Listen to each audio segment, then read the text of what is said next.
Is there any art left in the music worlds, Kev? Or is it all Art. just business? Well, you can start a band and say it's not a band, it's a business, like Public Image Limited, which I think Public Image Limited are really good. This is Johnny Rotten's band after the Sex Pistols, right? But far more entertaining than the music, predictably, is his the interviews, obviously, which are just fantastic. He just argues with it. It's him and this other guy, and they're just saying, "Well, this isn't music. This isn't a band. We're a business." And the interviewer says, "What do you mean a business? Don't you even know?" You know, it's just brilliant. It's just gold. You don't know if they're serious or not. Most of it is a business, though, isn't it? Well, yeah, but that is through necessity to some extent, isn't it? You can't. Well, in order to exist, it has to make money. Society is designed so that in order for something to exist, it has to make money, doesn't it? Opera doesn't make money. Well, it must make money somewhere. They charge a lot for the seats. It gets subsidies, doesn't it? Oh, it does actually. True. Yeah. Lots and lots of subsidies. And without it, there will be no opera. Hang on a minute. It was what was it in Yes Minister, where they're talking about this. Jim Hacker wants to sell an art gallery that no one goes to. Yeah. To give a loan to Aston Wanderers, the local football club. Yeah. And Humphrey Appleby goes mental. He says subsidy is not for what people want. It's for what they don't want, but they ought to have. Yes. Basically. Yeah. Perfect. Because nobody wants to see opera, but they should. Well, no, certain people do want to see opera. I mean, that's the point of the episode. Actually, yes. It's called the middle class rip-off. It's sort of like you subsidise middle class artistic pursuits. Yes. And then everybody else's artistic pursuits are commercial, so yes. they don't get subsidies. Yeah. Well, and that's the problem, is it? You're saying, well, where's the art? Where is the art? That's a new song. How you can't define what that is, can you? Can't define what art is? Well, you can't define what's the art and what's the commercial. There's none of this is artistic. It's all just making money. I mean, the Dark Side of the Moon was about making money. It was a commercial move. It's just that the way to make money happened to be doing something a lot of people like a lot, rather than just people will consume casually. They hadn't peddled apathy at that point, but the industry was small comparatively compared to how it got in the 90s. Yeah. So, are you saying Dark Side of the Moon is an example of art that made money in music? Well, I don't know. Is it? Because it wasn't to the band. To the band, it was about being rich and famous, wasn't it? So, yeah. And it was their sellout album. They went commercial. It's not that commercial, though, is it? Really? No, it wasn't. Bloody hell. Don't sit down. It's time to dig another one. Yeah, well, I mean, that is a long time ago, and I think what I'm asking is, where is the art now? It just all seems to be business. Lord Business. The businessman with his suit and tie. Yeah. Even King Crimson, it just seems completely money-driven. Yeah, surely, since 2013 is the Robert Fripp Retirement Fund. Yeah, the releases went into overdrive, and they toured every year playing the classics, which I'm not complaining about because it was great. Yeah, but it would be nice for something new to come out, wouldn't it? Yes. And that's the thing, and that's in the history of King Crimson, they never did that. They never did the sellout tour. It's not like, so like Bowie would sort of alternate between good stuff and just doing a sellout tour, and it's like King Crimson did it the other way. And they were always recreating. They were always new. They were always creating, and then at the end, okay, now we can be a classic band and play all the oldies. I think the problem is, at the moment, it seems to me in the industry, yes, you've got the incredibly corporate X-Factory type people who it is pretty much cynically a business. Oh yeah, but I mean, that's like a that's almost irrelevant, isn't it? It's not presented as anything else. The whole thing but is. What I'm saying, so in like you got like the Stuart Lee thing, where he said people were managing to build their own audience, and he was going to stop, getting a promoter and stuff like that. He was just going to do his own stuff, and if he could get 5,000 people to come and pay X amount of pounds a year to doing one show a year, that's enough. That's an income. That's more than he would make off Jerry Springer the Opera. Yeah, sort of thing, and that's his income. Yeah. The musicians, the bands don't seem to have found a way of doing that, because it's very difficult to get a fan base without some kind of promotion and stuff like that. I mean, we've been to venues where someone's performing as a band, and there's been like 3 people there. That's true. Yeah. How does a band go from? I mean, because there's a lot more people in a band. How does a band go? There's one person who I can think of off the top of my head who's made it, and that's Stephen Wilson. Yes. But that's off the back of something else. He was already in a band. Yeah. Yeah. So but with comedy, people will still go and watch a show. So, Stuart Lee, he's doing his new show, this year's show. Oh, I want to hear that, because I heard the old one, I haven't heard the new one. With music, is he playing his new stuff? I want to hear Sweet Home Alabama again. Yeah. Well, I want to go to see a tribute band pretend to be Queen and play Bohemian Rhapsody really badly.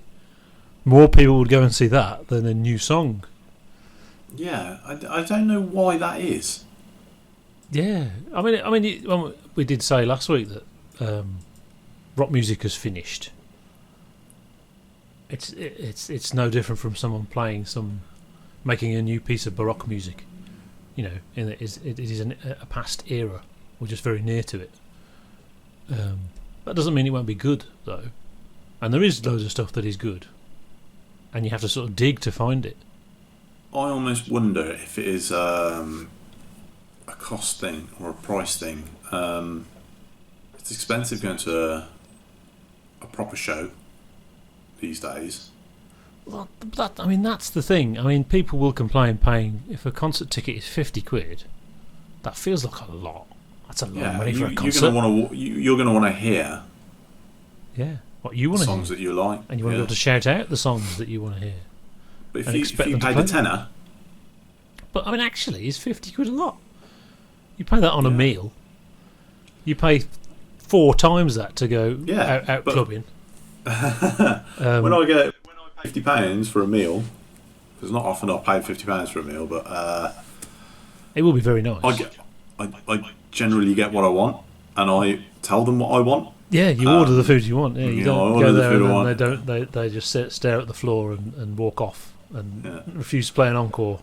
So it's we're in the realm of a personal sort of performance there. £50, that's probably the lower end. If you're going to see like a name band, that's the lower end of ticket prices. Yeah. Yeah. Well, I've ordered my Genesis tickets. I've got 3. I didn't get 4 because they were £127 each. That's ridiculous. It's just nonsense, isn't it? And they're the cheap ones. They're the shit ones. Do they need the money? Well, poor Phil Collins, he's got no money. Yeah, he's got no money left. Cause, only 3 artists in history have sold more than 100 million albums, solo and with a band, and one of them is Phil Collins. Those Paul McCartney and Michael Jackson. Poor Phil. Yeah, so it's sort of like, what are you? Surely at this point in their career, it should be the swan song. It's sort of like the celebration of their career, and it should be about getting as many people as they can to go to it. Yeah, I mean it is, and I don't think they're doing it for that. They are doing it because they want to do it. I mean, Phil only does Genesis when he wants to do Genesis. He has no reason to do it at all. He could just. I'm sure it's easier for him to do his whining songs in his solo band about his divorces. Oh, divorce! And I remember the other divorce and the one before that. But I don't know how. I mean, how much are they in control of the concert ticket prices? Or it's possible they just don't have a perception. They probably see the prices and don't even. These are rich bastards, so they probably wouldn't have any concept of is 250 quid a lot for a ticket. And the brand will say, no, that's about right. That's, you know. Well, it's at the NEC, isn't it? It's at the NEC, isn't it? Yes. Which so isn't the called venue. I mean, the venue's going to set a base price basically. Yeah. Because you're going to have to pay for the venue. It's been moved to April. Is it? Yeah. Which is good news because I was worried. I couldn't see it happening in December. No, I can't. Personally, the only way you can justify it is to say, "Well, we're charging that because we can." Yeah. But again, that's a business justification. Yes, it is. Yeah, and you know the argument will be market forces, blah blah blah. That's the going price, and it is, and it keeps selling out, and they keep putting more dates, and then it keeps selling out because everyone wants to see it. You know, now the real justification would be if Peter Gabriel and Steve Hackett were there, then it would be justified. I'd go then. Fucking 250 quid then. I'd go there. I mean, you asked me, do you want to go? Like, you think carefully because it's sort of like a lot of money, and it's only the three of them.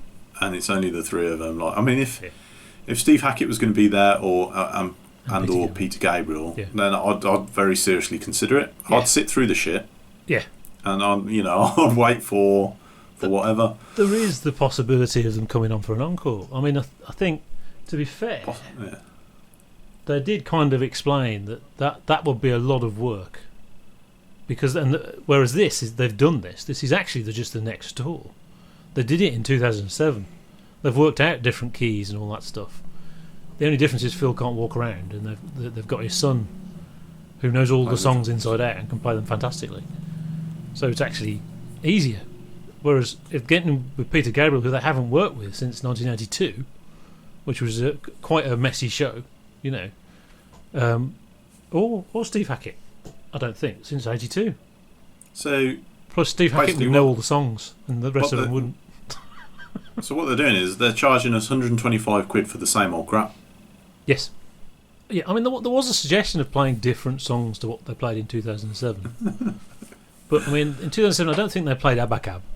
So it could be Abacab. It probably will be. You know, it doesn't mean it's going to be Can Utility and the Coastliners. But I do hold out that they could come on for an encore. You know, in the same way, we almost saw, but missed, Dave Gilmour at the top of the wall. You know, the London show on the previous tour when we saw them in Manchester. Yeah. Dave Gilmour was there at the top of the wall.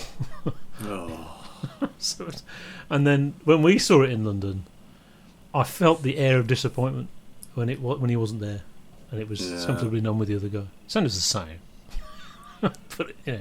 Yeah. So I hold up because they can just turn up and do an encore and do I know what I like or something. Yeah. They don't have to play Supper's Ready. But actually no, one of my kids is going. The other one who I thought would want to go didn't want to go. And my other half wants to go as well. They would not. They wouldn't want to see the Peter Gabriel band. That will be my annoying music. Whereas they actually like the Phil 80s stuff. Does anyone really like that? Yeah. Is anyone putting like Phil Collins records on voluntarily? Yes. Really? Yes. Still. I'm on a Facebook group called Cafe, Genesis Cafe or something like that. And there's probably 50-50 of people who like 70s Genesis and people who like 80s Genesis and dreary Phil whining baldy songs. It is like 50%. Jesus. And they keep posting pictures of him about how great he is.